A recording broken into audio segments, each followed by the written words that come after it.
في الدرس ده هنحمل ونثبت البرنامج، فيلا بينا نشوف هنحمل البرنامج ازاي. طبعا انا هنا حاطط اللينك بتاع البرنامج او تحميل البرنامج، نضغط عليه هنا. انا لو مش معايا اللينك المفروض اعمل ايه؟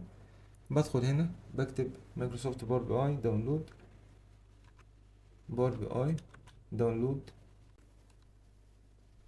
وبدخل هنا داونلود مايكروسوفت باور بي اي ديسكتوب، وبيظهر معايا الصفحة دي، وبختار اللغة اللي انا عايز احملها بيه. طبعا هنختار انجلش، وبنختار داونلود، وبتختار النسخة اللي انت عايز تسطبها عندك، ونختار النسخة اللي هي 64. تمام، وبندوس داونلود. طبعا هو متحمل عندي، بس احنا هندوس داونلود مع بعض، فبيجي هنا معايا في الداونلود. تمام.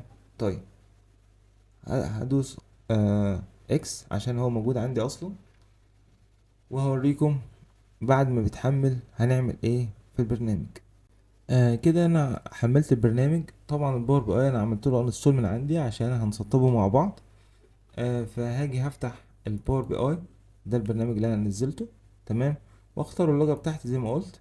طبعا احنا سايبينها الانجليزي، وبعدين هنعمل نيكست، وهندوس يس، وهندوس نيكست، هندوس اي اكسبت، وهندوس نيكست.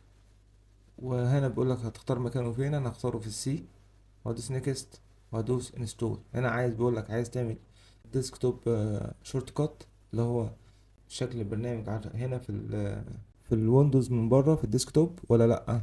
احنا هنقول عايزين شورت كات للبرنامج بره، وندوس انستول. هننتظر يعمل انستولينج للبرنامج. بعد ما بيعمل انستول للبرنامج هنشوف مع بعض هنعمل ايه بالظبط. كده البرنامج هنا عمل انستول، فهندوس فينيش،